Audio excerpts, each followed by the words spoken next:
Thanks for joining us. Welcome to ARIRANG News Break on this Tuesday, May 24th. I'm Han-Dan in Seoul. The chairman of Korea's Financial Services Commission says he will formulate measures to minimize the side effects that could come with the government's corporate restructuring plans. During a special consultative meeting with the government and the ruling party officials this morning, Im Jong-yong emphasized that the government will strive to provide support for both the employed and those who are laid off during the corporate restructuring process.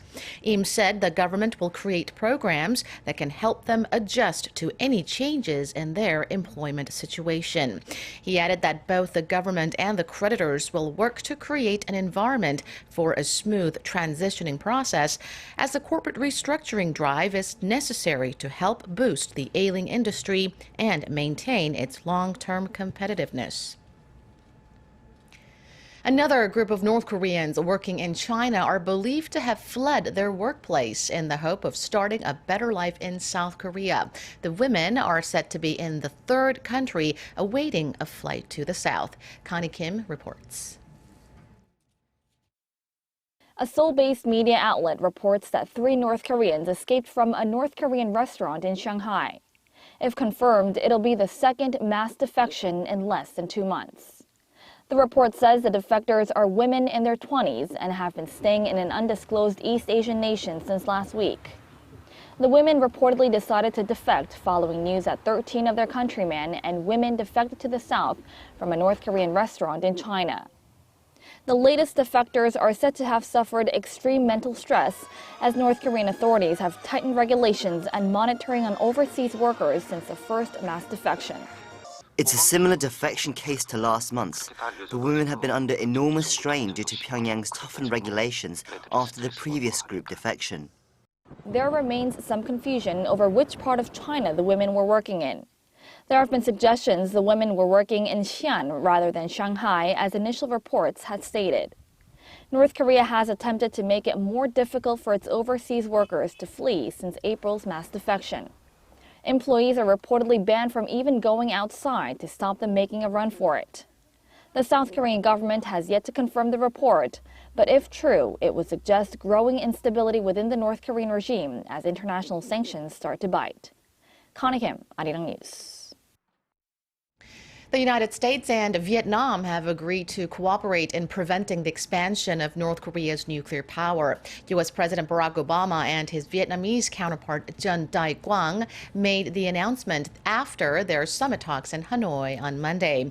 The two countries said they will shut off exports of weapons of mass destruction and strictly abide by the UN Security Council sanctions on Pyongyang. Regarding the current tensions on the South China Sea, the two leaders shared a common stance that disputes should be solved in a peaceful manner. Former CEO of Oxys Korea branch, John Lee, is back home this morning after a grueling 15-hour-long questioning by prosecutors over the toxic humidifier sterilizer scandal. Lee was summoned as a suspect on Monday.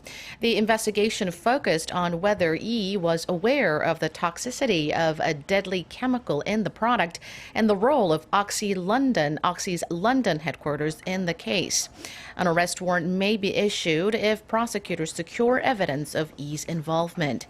Lee headed the Korean branch from 2005 to 2010, a period when sales of the company's sterilizers were at their peak.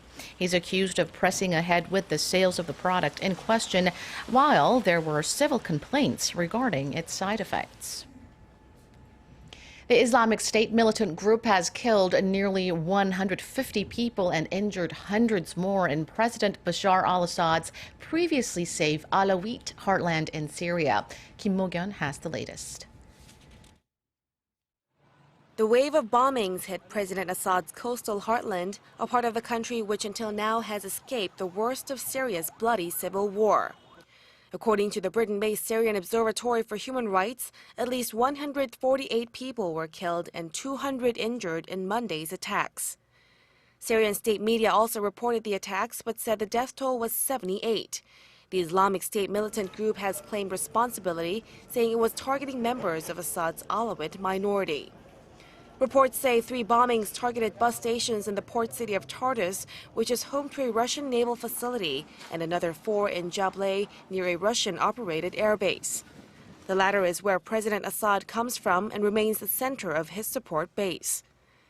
The head of the Syrian Observatory for Human Rights said the bombings were by far the deadliest attacks on the 2 cities since the conflict in Syria erupted more than 5 years ago.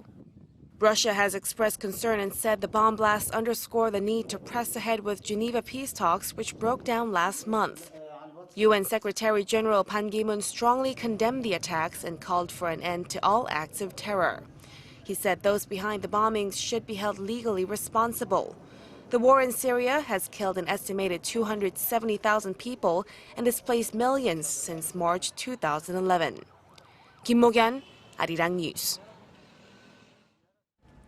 And that does it for now. Stay with Arirang for more of the day's developing stories throughout the day. Thank you for watching.